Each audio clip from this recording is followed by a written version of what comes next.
Hi everyone, this is Lucas Nogueira, and today we're going to talk about a quick class, but it's very, very important. We're going to talk about how to analyze a shifter standing start.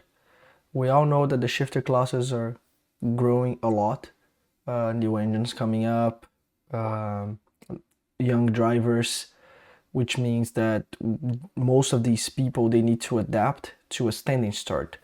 And I've developed a way to analyze a standing start and even compare to another driver to understand how much time we're losing on a standing start, what is going wrong, if it's just my clutch, if it's my first gear, wheel slip, uh, basically to coach and teach drivers how to get better at the start, because we all know that it doesn't matter if you're that fast. If you start on a pole position and you get a bad start, you're gonna end up doing your whole race just trying to recover from what happened on the start. So it's going to be fast. I'm going to teach you how to analyze your own start, and I'm going to teach you how to compare two different drivers, okay?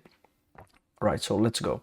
All right, so coming up here to my RaceStudio 3 screen, I have the what I called here to be the driver 2. And driver 2, this is the test 5 of driver 2. And this guy has done a full session on the track of 10 laps, and then he did a practice start.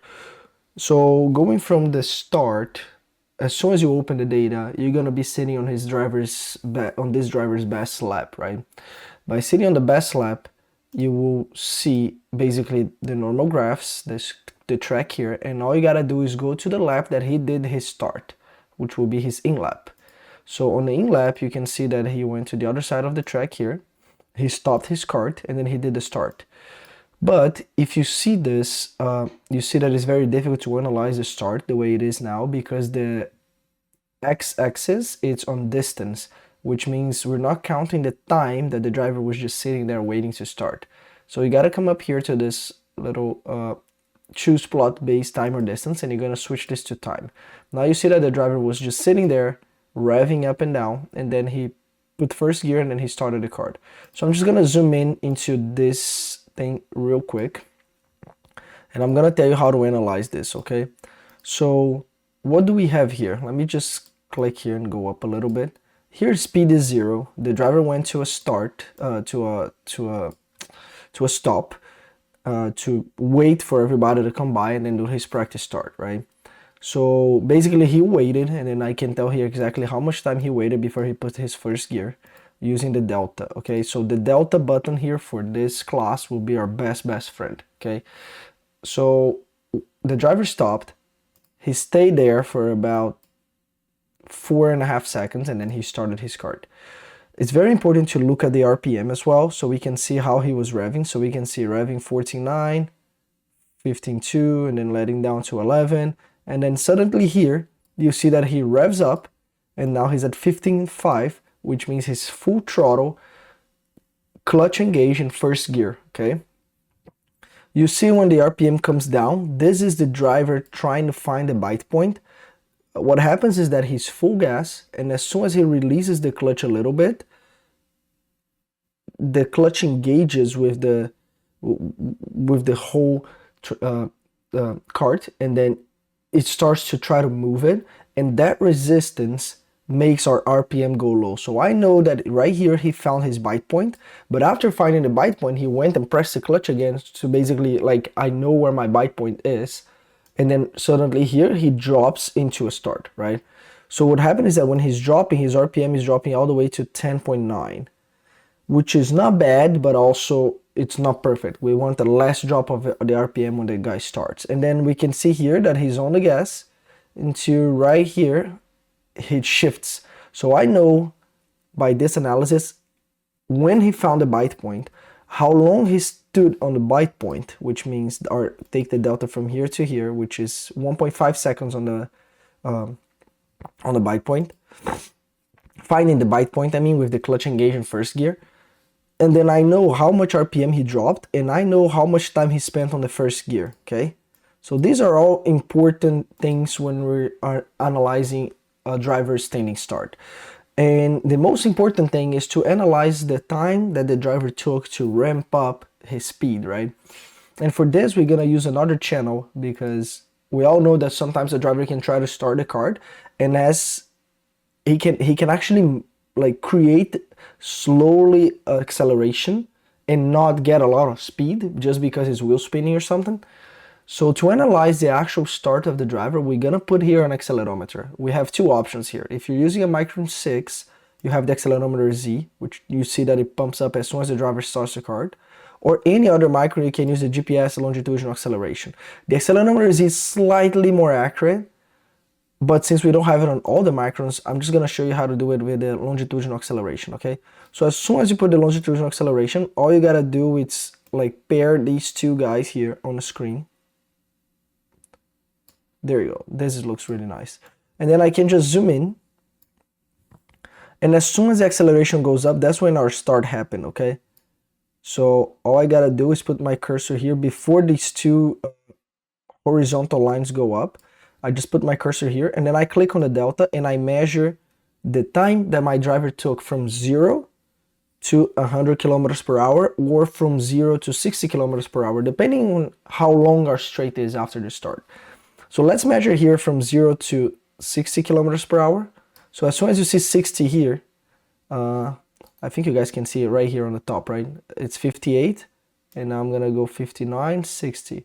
So okay, so as soon as I see 60, I can come back and up here on the top, right here, you can see on the delta 1.8 seconds, okay? So 1.8 seconds means that the driver took from 0 to 60 kilometers per hour, 1.8 seconds. That's actually a pretty good standing start. These values, they vary depending on elevation, depending on condition of the track, condition of the place that he did his start, if he did on the inside, outside. But I would say 1.8 seconds on a flat surface, it's actually pretty decent. And then we can also measure all the way to 100 kilometers per hour. Right here is a little bit before the braking zone. Okay, so 0 to 100, I have 3.8. 3.8 is actually not that good. It's not bad, but it's not that good. But again, like he did his first phase was actually okay, and then his second phase was not that good.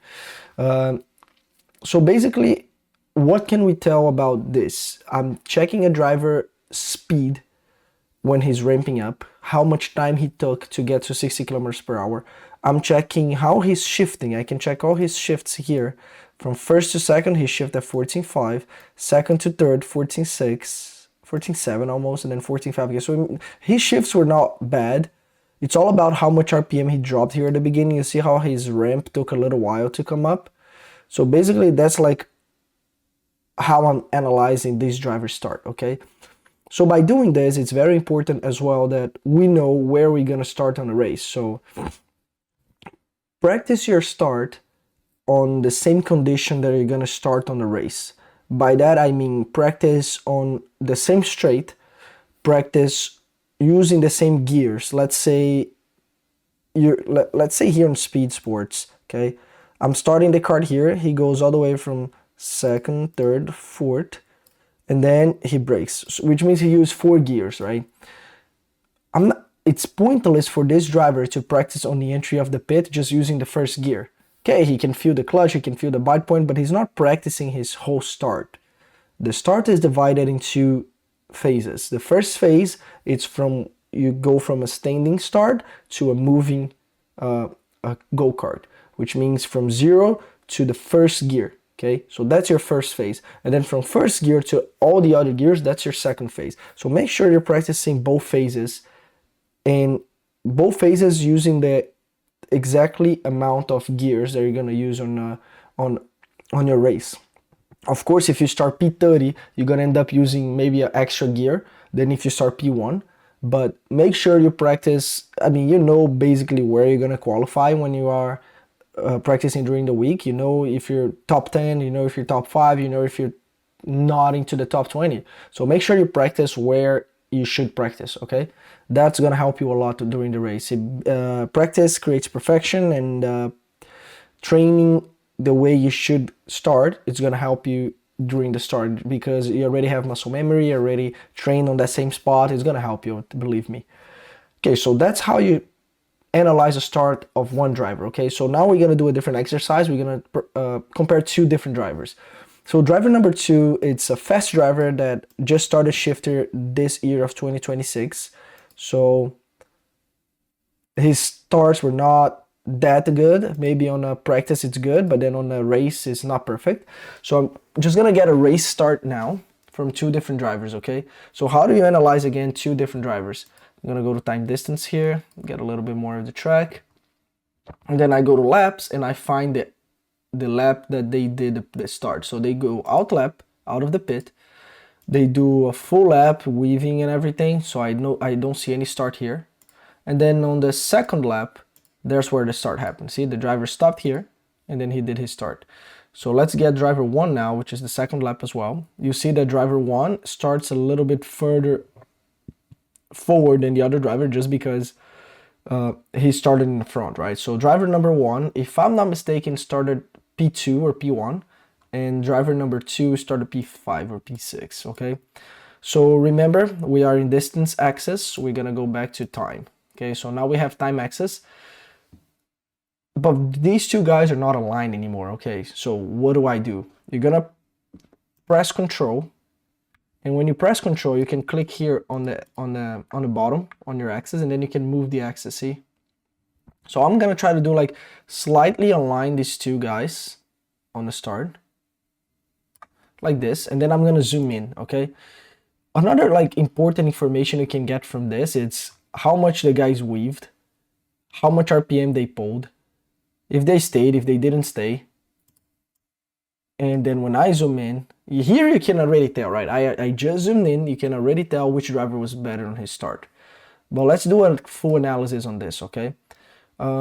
Let's pull our longitudinal acceleration. Where is it? Longitudinal acceleration. Then I'm gonna align the longitudinal accelerations, okay? To do this, that's how we're gonna do it. Okay, this is a little bit more. Okay, this is close to perfection now. Let me zoom in a little more.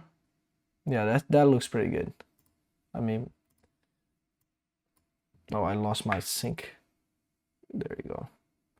Okay, let's do a quick analysis on how they prepare their start first, okay? So I'm aligning again because I lost my alignment when I zoomed back. Okay, so driver number 1 is the white line, and then driver number 2 is the red line. Let me just put longitudinal acceleration on a different axis. I'm actually gonna put it here. This is gonna look good. There you go, like this.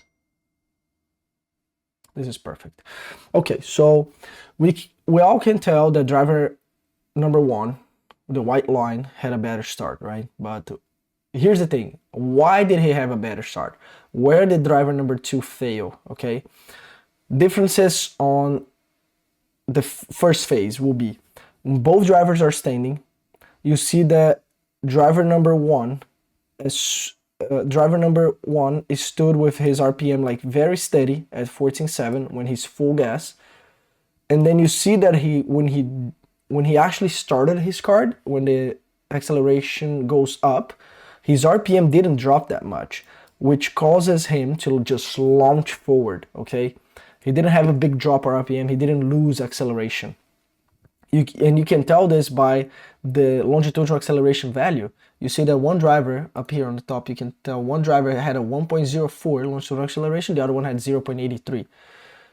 So as soon as they released the clutch, driver number 1 had a faster engagement and just launched forward than compared with the driver number 2. And then if we pull both videos, we can tell exactly how they did that.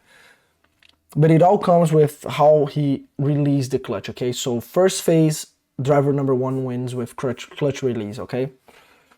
And then the second thing is still on the first phase, it's the first gear, okay? You see that driver number 1 switched to the first gear a little bit earlier than the driver number 2, okay? And then it's important to understand, did he lose time doing this? It doesn't look like it. Yeah, he didn't lose any time, but he also didn't gain a lot of time, okay? So the the first shift was actually pretty close. Driver number 2 held the first gear for a little bit longer than driver number 1, but that didn't cause him to lose much time. Both of them could have shifted a little earlier. You see that how they lose time here on this shift. Both of them could have shifted a little earlier to avoid like over revving and not gaining speed. But that's actually quite normal on a standing start, that you hold the first gear for a bit too long. It's better to lose this amount of time than to shift second too early and then lose a lot of time because you bog. So we can already tell driver number 1, faster clutch release, better clutch release, and better acceleration out of the 0, okay? And then let's actually measure now the 0 to 60 for both drivers, okay? So I'm gonna put our cursor exactly the way I taught everybody to do it. A little bit more to the right, there you go. And then let's go 0 to 60 for driver number 1. Okay, 0 to 60 driver number 1, 1.8 seconds. 0 to 60 driver number 2, 2.1 seconds. So there's a 3/10 of a second difference on the first phase for both drivers. So it's clearly a winner for driver number 1, the white line, starting P1. Of course, driver number 2 needs to move more to try to avoid somebody. But I can tell already that they both took the same direction to the inside, and that the winner, that was driver number 1, got his 3/10 on the clutch release, okay? At this time, we actually didn't get to 100 kilometers per hour because they're really close to the corner. So it's difficult to analyze the second phase fully, but we can still see the shifts, okay? So for the first shift at 14.4 for driver number 1, 14.4 for driver number 2, and then the second shift 14.8 before he brake. And then this guy, they were both brake. That was not even a shift. They both start braking at this point. Well, so here was a actual comparison between two drivers, where one driver won against the other, which means when they come back to the pit and I can go to driver number 2 and say, hey, look, that's your difference between the guy that started on pole and won the race and you that started on P5 and lost a couple positions and then had to recover during the race, okay? The difference was exactly on the first phase, clutch release, and that's what we're gonna work on. By working like this, you are giving the driver objectives and you're basically telling him exactly what to do for the next time he's gonna practice start. And one clear thing here that we can see is that during the practice, he did a 1.8 second start, but during the race, he did a 2.1.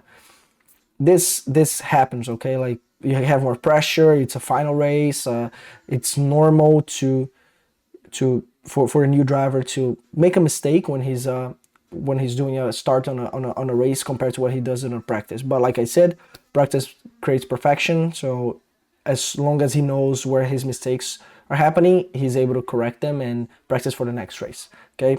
So remember, the step-by-step is you open the data, look for the start. If it's on the race, it's on the beginning. If it's on the practice, it's gonna be at the end of the practice. Remember to change to time base on the x-axis. Use your longitudinal acceleration, and if you need to align graphs, you hold control and you move the time axis down here to align both data, okay?